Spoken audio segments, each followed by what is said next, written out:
जय हिंद मेरे प्यारे दोस्तों, हमारे इस चैनल नेक्स्ट टाइम में आपका स्वागत है। देखिए, Uttarakhand public service commission, Uttarakhand लोक सेवा आयोग, जिसके द्वारा 23 अप्रैल 2025 को आयोग कार्यालय में सेवानिवृत्त कार्मिकों की संविधा के आधार पर नियुक्ति के विषय से यहाँ पर विज्ञप्ति अपडेट किया गया है। देख लेंगे क्या चीज़ें होती है, कुछ ना कुछ आपको नया यहाँ पर सीखने को मिलेगा। उम्मीद करूंगा दोस्तों सॉलिड रूप से जो भी इन्फॉर्मेशन मैं आपको प्रोवाइड करता हूं आपको पसंद आता होगा। यदि आपको अच्छा लगे तो लाइक कीजिएगा, कमेंट कीजिए और हमारे इस चैनल नेक्स्ट टाइम को सब्सक्राइब कीजिए।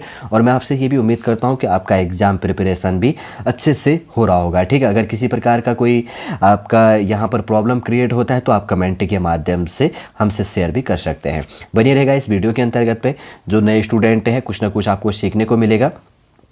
देखिए क्या चीज़ होता है कि आयोग कार्यालय में सेवानिवृत्त जो कार्मिक होते हैं उनके लिए संविधा के आधार पर यहाँ पर नियुक्ति से विज्ञप्ति यहाँ पर अपडेट किया जाता है आयोग के द्वारा। तो उत्तराखंड लोक सेवा आयोग है जिसका हेडक्वार्टर हरिद्वार है, 249404 है। ये एड्रेस ना मैं बार बार इसलिए प्रोवाइड करता हूँ आपको ताकि आपको कुछ ना कुछ सीखने को यहाँ पर मिले। ठीक है, और हमेशा याद रहे क्योंकि एड्रेस में डॉक्यूमेंट कभी सबमिट करना होता है, आने वाले समय में सिलेक्शन होगा तो आपको इस आयोग के इस हेडक्वार्टर में जाना होता है। ठीक है ना, डॉक्यूमेंट सबमिट करने के लिए एक्सेट्रा जो भी चीज़ होती है कभी बात करेंगे इसके अंतर्गत। तो शॉर्ट में देख लेते हैं जो पॉइंट है यहाँ पर है। देखिए जैसे कि यहाँ पर सेवानिवृत्त कार्मिकों के लिए संविधा के आधार पर यहाँ पर विज्ञप्ति अपडेट किया गया है। परमानेंट नहीं है, संविधा के अंतर्गत पे है। तो कैसे यहाँ पर क्या चीज़ है, विज्ञप्ति का फॉर्मेट भी देखो। देखिए मैं लेटर राइटिंग के अंतर्गत पे विज्ञप्ति का जो फॉर्मेट होता है ऊपर कैसे एड्रेस लिखा गया वो चीज़ हमने देख लिया। उसके बाद में थोड़ा सा स्टेप छोड़ के ऐसे लिखा जाता है कि उत्तराखंड लोक सेवा आयोग में समन्वयक एवं सहायक समन्वयक के जो है निसंवर्गीय श्रेणी के पद पर सेवानिवृत्त कार्मिकों की दिनांक 31 अगस्त 2025 तक अर्थात 31 अगस्त 2025 तक 65 वर्ष की आयु पूर्ण होने अथवा पदों की समाप्ति जो कि पहले हो की अवधि के लिए संविधा के आधार पर नियुक्ति हेतु आवेदन पत्र आमंत्रित किए जाते हैं। फिर उसके बाद में कहा गया इच्छुक आवेदकों द्वारा संलग्न निर्धारित प्रारूप पर व्यक्तिगत विवरण, शैक्षिक अर्हता एवं सेवा संबंधी विवरण एवं अंतिम आहरित जो वेतन स्लिप की छाया प्रति आयोग कार्यालय में डाक अथवा व्यक्तिगत माध्यम से दिनांक 2 मई 2025 तक उपलब्ध कराया जाना अनिवार्य है। इनके द्वारा क्या कहा गया है कि समन्वयक और सहायक समन्वयक के लिए आपका क्या होना चाहिए कि 31 यहाँ पर अगस्त 2025 तक आपका मैक्सिमम एज लिमिट 65 होना चाहिए। जो इसके लिए यहाँ पर क्या है सेवानिवृत्त कार्मिक है उनको क्या क्या डॉक्यूमेंट अवेलेबल करवा लेना है 2 मई 2025 तक। या तो आप सेल्फ आपको जानी है या पोस्ट ऑफिस के थ्रू आप भेज सकते हैं। क्या करनी है, जो आपका यहाँ पर एजुकेशन व्यक्तिगत जो विवरण है, शैक्षिक अर्हता, एजुकेशन क्वालिफिकेशन, जो आप रिटायरमेंट में उसका जो विवरण संबंधी और उसका जो यहाँ पर पे स्लिप था, जो सैलरी स्लिप था और उसकी छाया प्रति आयोग कार्यालय में उसके जो जेरोक्स कॉपी आपको आयोग कार्यालय में प्रोवाइड करना है। यदि आपके पास में टाइम अवेलेबल है तो आप जा सकते हैं। उक्त पदों पर चयन की कार्यवाही है कार्य अनुभव संबंधी साक्षात्कार के आधार पर किया जाएगा। आपके पास में जो वर्क एक्सपीरियंस है उसके आधार पर ही आपका सिलेक्शन इसके अंतर्गत पर होना है। फिर उसके बाद में कहा गया कि निर्धारित अंतिम तिथि तक प्राप्त अभिलेखों की सन्निरीक्षा के उपरांत साक्षात्कार हेतु अर्हता आवेदकों की सूची आयोग की वेबसाइट psc.uk.gov.in पर प्रकाशित की जाएगी तथा उक्त सूची के साथ ही साक्षात्कार परीक्षा हेतु निर्धारित तिथि के संबंध में अवगत कराया जाएगा। साक्षात्कार परीक्षा की तिथि के संबंध में आवेदकों को पृथक से डाक द्वारा सूचना प्रेषित नहीं की जाएगी। ये चीज़ भी आपको ध्यान में रख लेना है। ठीक है, देखिए सबसे पहले यहाँ पर बात करेंगे तो समन्वयक के लिए सेवानिवृत्ति की तिथि को अंतिम जो आहरित वेतन शुद्ध वेतन जो इसके अंतर्गत होगा का 40% नियत मानदेय होगा जिसमें कोई महंगाई भत्ता अनुमन्य नहीं होगा। देखिए जो आप सेवानिवृत्त हुए थे उसका जो अंतिम पे स्केल था या जो सैलरी थी उसके अंतर्गत तो उसका 40% आपको इसका सैलरी मिलना है। ये चीज़ भी आपको ध्यान देना। और सहायक समन्वयक के अंतर्गत पर भी पे संबंधी जो मासिक नियत जो मानदेय है उसके आधार पर कहा गया। पोस्ट इसमें एक पोस्ट दिया गया समन्वयक के लिए और सहायक समन्वयक के लिए भी एक पोस्ट दिया गया। देखिए इंपॉर्टेंट एजुकेशन क्वालिफिकेशन है समन्वयक के लिए देख लेते हैं। वेतनमान पे लेवल 8 है इसके अंदर से लेकर 10 तक होगा सेवानिवृत्त कार्मिक के लिए। सेकंड पॉइंट है स्टेट के अंतर्गत पे, सेंट्रल के अंतर्गत पे और सार्वजनिक उपक्रम और शैक्षणिक संस्था के प्रधानाचार्य, अनुभाग अधिकारी और प्रशासनिक अधिकारी, कार्यालय अधीक्षक, लेखाधिकारी और समीक्षा अधिकारी एवं समकक्ष अन्य पदों पर कार्य करने का अनुभव प्राप्त स्नातक उपाधिधारित सेवानिवृत्त कार्मिक इसके लिए एलिजिबल है, ध्यान रखना।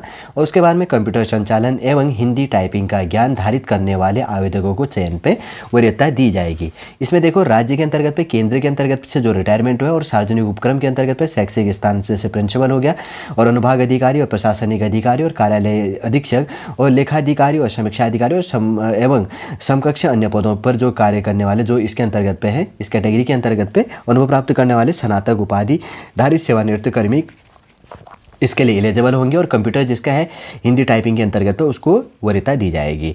और इसके अंतर्गत पे जो सेकंड है यहाँ पर सहायक समन्वयक के अंतर्गत पे इसमें भी पे लेवल 5 से लेकर 7 है और ऊपर वाले में जो समन्वयक है उसमें पे लेवल 8 से लेकर 10 तक दिया गया।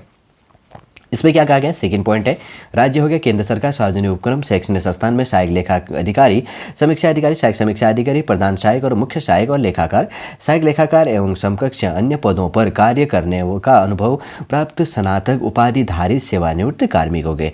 थर्ड पॉइंट है कंप्यूटर संचालन एवं हिंदी टाइपिंग का ज्ञान धारित करने वाले आवेदकों को चयन में वरीयता प्रदान की जाएगी। ये चीज़ भी आपको ध्यान में रख लेना है। देखिए कुछ पॉइंट यहाँ पर दी गई हैं, ये चीज़ भी एक बार शॉर्ट में देख लेते हैं क्या कहा गया। फर्स्ट पॉइंट है साक्षात्कार परीक्षा में भाग लेने वाले आवेदक अपने साथ वांछनीय शैक्षिक योग्यता संबंधी अभिलेख, अनुभव संबंधी प्रमाण पत्र, पेंशन भुगतान आवेदन एवं दो पासपोर्ट साइज का फोटोग्राफी आवश्यक लाना इंपोर्टेंट है। सेकंड है अंतिम रूप से चयनित आवेदकों को पद हेतु योग्यता प्रस्तुत करते समय मुख्य चिकित्सा अधिकारी, मुख्य चिकित्सा अधीक्षक द्वारा जारी स्वास्थ्य प्रमाण पत्र की मूल प्रति एवं इस आशय का शपथ पत्र की उनके विरुद्ध अनुशासनिक जो कार्यवाही के उपरांत कोई लघु और दीर्घ शासित पारित नहीं की गई है तथा कोई जांच प्रचलित नहीं है और प्रस्तुत करना अनिवार्य होगा। थर्ड पॉइंट है उपरोक्त पदों पर आवेदन हेतु अधिकतम आयु सीमा 65 निर्धारित की गई है। फोर्थ नंबर की बात करेंगे तो साक्षात्कार परीक्षा में सम्मिलित होने वाले आवेदकों को किसी भी प्रकार का यात्रा भत्ता, दैनिक भत्ता देय नहीं होगा। पदों की संख्या घट बढ़ सकती है। 5 नंबर का पॉइंट है। 6 नंबर कहा गया है पुनर्नियोजित सरकारी सेवा को एक कैलेंडर वर्ष में 14 दिनों का आकस्मिक अवकाश दिया जाएगा और इस अवकाश के अतिरिक्त अन्य अवकाश देय नहीं होगा और सार्वजनिक अवकाशों एवं आकस्मिक अवकाशों को छोड़कर अवकाश अवधि में वेतन और नियत मानदेय का भुगतान नहीं किया जाएगा। 7 नंबर है जो इसके अंतर्गत पर कहा गया है कि नियुक्त कार्मिकों द्वारा तैनाती के दौरान कदाचारपूर्ण कार्य किया जाता है अथवा अपने कर्तव्यों के दक्षतापूर्ण निष्पादन हेतु अनुपयुक्त पाया जाता है अथवा नियंत्रक प्राधिकारी का यह समाधान हो जाता है कि तैनात कार्मिक अपनी इसके अंतर्गत पे क्या है कि अस्वस्थता के कारण अपने कर्तव्यों के निर्वहन हेतु काफ़ी समय तक अयोग्य रहेगा, तब समक्ष प्राधिकारी द्वारा तैनात कार्मिक की तैनाती बिना कोई पूर्व सूचना दिए तत्काल प्रभाव से समाप्त किया जा सकता है और संविदा पर नियुक्त कार्मिक सेवा का त्याग करना चाहे तो वह समक्ष प्राधिकारी को 1 माह का लिखित नोटिस देकर अथवा 1 माह के नोटिस के बदले 1 माह के वेतन के समतुल्य राशि अथवा उस अवधि के लिए जितनी 1 माह का नोटिस दिए जाने के उपरांत 1 माह की अवधि से कम हो उनके वेतन के बराबर धनराशि सरकार समकक्ष प्राधिकारी को वापस करते हुए तैनाती का त्याग पत्र दिया जा सकेगा। ठीक। 8वें नंबर का पॉइंट है पुनर्नियोजित सरकारी वेतन को कोई भी अन्य भत्ते अथवा मतलब सरकारी सेवकों कोई भी अन्य जो वेतन या मकान किराया भत्ता एक्सेट्रा जो भी इसके अंतर्गत नहीं मिलेगा। और 9 नंबर का है कि पद एवं कार्य की उपयुक्तता के दृष्टिगत अधिक वेतनमान लेवल धारित करने वाले आवेदक को वरीयता प्रदान की जाएगी। और 10 नंबर की बात करेंगे तो अंतिम रूप से चयनित आवेदकों से पद हेतु योगदान प्रस्तुत करते समय अनुबंध पत्र भरवाया जाएगा। ठीक है ना, जो इसमें डिक्लेरेशन संबंधी जो चीज़ होता है संलग्न जो है आवेदन पत्र का जो प्रारूप है ये चीज़ होगा। और यहाँ पर जो सचिव है गिरधारी सिंह रावत जी। ठीक है, इसमें से पॉइंट है एक चीज़ देखा विस्तृत जो विज्ञप्ति संबंधी इंपॉर्टेंट इन्फॉर्मेशन है।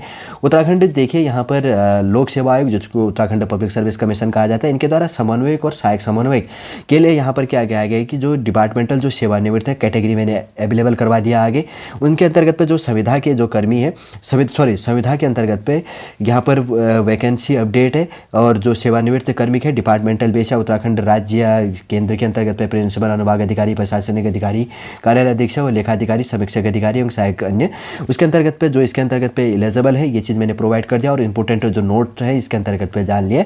जो इसके अंतर्गत पे क्या है कि सेवानिवृत्त जो कार्मिक हैं उनके जानने के लिए काफ़ी इंपॉर्टेंट पॉइंट थे और सॉल्ट रूप से उन्होंने ये पॉइंट भी समझ लिए। और अगर आप इसके लिए एलिजिबल है, अगर ये सेवानिवृत्त कार्मिक इसको वीडियो को देख रहे हैं तो उनके लिए काफ़ी इंपॉर्टेंट हो जाता है। अगर एक्सेट्रा कोई देख रहा है, अगर आपके नियरेस्ट में उनको मालूम नहीं होता तो उनको आप ये वीडियो शेयर कर लीजिएगा। ठीक है, सेवानिवृत्त जो कार्मिक है उनके लिए यहाँ पर 2 पोस्टों के लिए वैकेंसी अपडेट है। सहायक समन्वयक के लिए संविधा की कैटेगरी के अंतर्गत पे 23 अप्रैल 2025 को नोटिफिकेशन यहाँ पर अपडेट किया गया। जो भी आपके जानने के लिए फॉर्म फिल करने के लिए इंपॉर्टेंट पॉइंट थी सारी इस वीडियो के अंतर्गत आपके लिए अवेलेबल करवा दिया है।